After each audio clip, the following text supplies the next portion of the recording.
안녕하십니까, 원사입니다. 오늘은 제가 이 건강 얘기를 간단하게 해볼까 합니다. 언젠가부터 친구들이나 나이 또래가 비슷한 지인들하고 얘기를 하다 보면은 이 건강 얘기가 빠지질 않습니다. 지겨울 정도예요. 근데 이제 몸소 체감할 나이가 된 거죠. 이 건강이 얼마나 중요한지. 보면은 아는 것도 엄청 많더라고요. 뭐 하면 좋니, 뭘 먹으면 좋니, 정보가 이제 쏟아지기 시작하는 거죠. 다들 그렇게 아는 게 많은데도 자기 나름대로 이 건강한 생활을 유지하고 있는 친구들은 보면 아주 소수입니다, 소수. 그렇다고 대부분이 포기하고 사는 건 아니더라고요. 이제 분기마다 새로운 목표도 설정하고 계속 시도하고. 근데 매번 이제 좀 실패라기보다 뭐지? 그냥 잘 안 되는 거죠. 잘 안 되는 거죠. 시간과 돈과 그 에너지를 들여서 나의 건강을 관리한다는 게 쉬운 일은 아니죠. 그래도 가능하다면 자기 생활 안에서 그 환경 속에서 자기한테 가장 잘 맞는 어떤 지속 가능한 루틴을 찾아낼 수 있다면 그게 최선인 것 같은데, 근데 요즘 우리가 쉽게 접할 수 있는 정보들은 다들 이제 단기적인 목표를 향한 어떻게 하면 효율적으로 빨리 우리가 원하는 것을 얻을 수 있는 그런 정보들이 대부분인 것 같아가지고 크게 도움이 안 되는 것 같기는 하더라고요.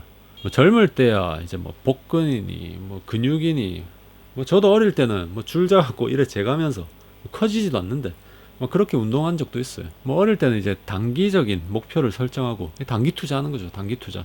단시간 안에 효과를 내기 위해서 건강이고 뭐고 다 갈아 넣어서 그렇게 했지만, 지금은 우리가 이제 장기적으로 장기 우상향을 바라보면서 가야 되지 않겠습니까? 장기 투자자의 그런 마음으로. 그러면 이 장기 투자를 하려면 어떻게 해야 되느냐? 제가 생각을 해보니까 저는 저 나름대로 이제 저한테 잘 맞는 스트레스를 받지 않고 적당히 효과를 보면서 장기적으로 이렇게 꾸준히 할 수 있는 그런 루틴을 좀 찾았습니다. 그러니까 한번 찾았다고 해서 그거를 계속 쓰는 건 아니고 그 상황이 바뀔 때마다 조금씩 이제 어저스트 해가면서 그때 상황에 맞게 이렇게 변경해가면서 계속 지속할 수 있도록 계속 노력하는 거죠. 그러면 이 루틴을 설정할 때 어떻게 하면 잘 설정을 할 수 있을까 생각해 보니까 이 우선순위를 잘 정해야 되는 것 같습니다. 이 우선순위. 그러니까 제가 제 루틴을 찾았다고 해서 이 루틴을 이렇게 상대한테 다른 사람들한테 팔 수는 없지 않습니까? 그 사람들의 환경이나 어떤 상황들이 개개인들이 다 다르기 때문에 저의 프로그램은 저한테 맞는 거고 그 사람들한테는 이제 또 커스터마이징을 해야겠죠. 개개인들이 자기 상황은 이제 자기 스스로 제일 잘 알 거 아닙니까?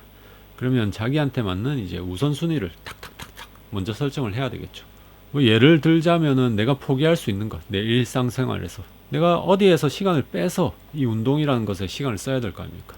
그러면 내가 어디에서부터 시간을 뺄 건지, 가령 밥 먹는 시간에서 뺄 수도 있고, 혹은 가족과의 시간, 혹은 일, 이제 개개인마다 사정에 따라서 제일 쉬운 방법들을 찾아야 되겠죠. 저 같은 경우는 시간은 사실 크게 고려가 되는 상황은 아닙니다. 제가 프리랜서다 보니까 시간 남아 돌죠. 그 의지의 문제인데, 근데 이제 직장인들 같은 경우는 시간, 아주 시간 설정을 잘해야 되겠죠. 그 운동을 할 때도 어떤 운동을 할 건지, 자기 성향이 있지 않겠습니까? 자기 성향도 고려를 해야 될 거고, 운동을 하러 갈 때 어디로 갈 건지, 얼만큼 내가 돈을 쓸 수 있는지, 다양한 이제 그런 계산을 정말 수학 풀듯이 반듯하게 해야 된다는 거죠. 운동 효과에 있어서도 근육질의 몸과 복근을 원한다면 사실 건강을 해칠 위험이 더 많죠. 전문 바디빌더가 아닌 이상은 그분들은 이제 휴식도 잘할 수가 있고 먹는 것도 잘 챙겨 먹으니까.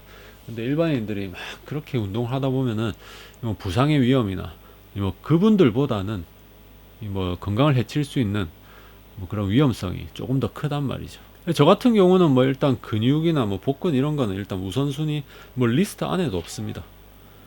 그 대신 조금 더 체형적으로 발전할 수 있다면 좋은 거고, 크게 이제 외적으로 발전을 바란다 그런 건 딱히 없어요.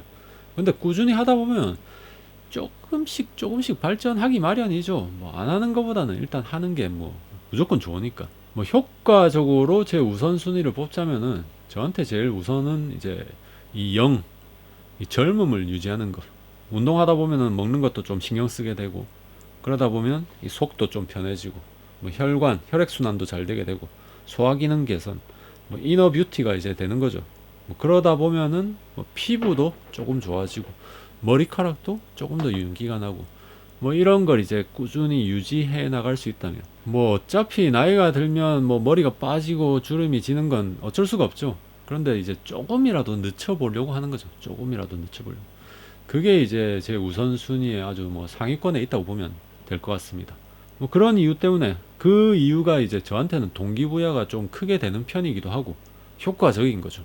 뭐 이 복근보다는 지금 뭐 복근 저는 그렇게 생각해요. 이뭐 남들한테 보여줄 일이 별로 없으니까 크게 그만큼 내가 그만큼의 노력을 들여야 되나 뭐 이런 생각이 있어가지고 근데 뭐 저의 피부나 머리카락 같은 경우는 매일매일 남들이 보지 않습니까? 뭐 여튼 또 말하다 보니까 말이 길어졌는데 이 우선순위를 잘 정해야 되는 것 같습니다. 뭐 먹는 것도 그렇죠. 뭐 어떤 사람들은 뭐 콜라는 절대 포기 못해. 난 빵은 곧 죽어도 먹어야 돼. 뭐 그런 분들이 있다면 먹어야죠. 저도 뭐 먹는 데 있어서는 뭐 크게 뭐 제재를 안 하려고 합니다. 맨날 그 뭐 브로콜리 뭐 닭가슴살만 먹고 뭐 어떻게 삽니까? 뭐 피하지 않고 먹고 싶은 거 다 먹는데 이제 조금씩 이제 건강을 계속 생각을 하는 거죠. 그 고삐를 계속 내려놓지는 않는다 이 말이죠. 뭐 고기를 먹는다 하면은 이제 야채도 그만큼 먹으려고 노력을 하는 거고 뭐 눈앞에 케이크 있으면은 한 반 조각 정도만 먹고 이렇게 내려놓는 거고 뭐한 조각 다 먹었다 하면은 다음날 이제 좀 뛰는 거고 이 계속 이제 밸런스를 맞춰가는 거죠. 이게 뭐 오늘 좀 많이 먹었다 해서 내일 당장 막 겁나게 뛸 필요도 없습니다. 이 살이 찌는 것도 제가 보니까 뭐 오늘 먹었다고 해서 뭐 다음날 갑자기 살이 팍 찌고 이런 것도 아니더라고요. 이게 뭐 정확히는 모르겠지만 뭐한 1, 2주 상간으로 그 길게 보고 그게 이렇게 천천히 살도 이제 천천히 쪘다 빠졌다 하는 거지. 뭐 하루하루의 체중 변화는 뭐 수분량에 뭐 따라서 일어난다고 하더라고요. 그러니까 뭐 이번 주는 내가 좀 많이 먹었다 싶으면은 다음 주에 뭐 좀 관리 좀 하고 뭐 그래도 뭐 전혀 문제가 없을 것 같아요. 제 생각은 그렇습니다. 그러니까 모든 걸 좀 급하게 생각하지 말고 천천히 자기 우선순위를 이렇게 따져가면서 무엇이 나는 이거는 포기 못해. 나는 이거는 그쪽에 더 가져야겠어. 그러면 그거부터 이제 밸런스를 맞춰가는 거죠. 뭐 그런 식으로 이제 자기만의 어떤 세팅 값을 잘 설정을 하면은 이 지속 가능한 루틴을 다들 얻으실 수 있지 않을까 생각이 듭니다. 뭐 어머니랑 이런 얘기를 하다가 이제 뭐 저도 이제 어머니 건강이 걱정이 되니까 이 건강 운동 얘기를 계속 하거든요. 그러다가 문득 이제 생각이 들어서 이렇게 영상을 찍는데 어떻게 잘 전달이 됐는지 모르겠습니다. 뭐 여튼 다들 제 바람은 이제 다들 저도 그렇고 제 와이프도 그렇고 제 가족들 제 친구들 모든 이가 이 자기한테 잘 맞는 어떤 건강한 생활을 유지하면서 건강한 일상을 지속해 나갔으면 하는 바람이 있습니다. 뭐 여기까지 간단한 저의 건강 얘기였습니다. 지금까지 먼산이었습니다.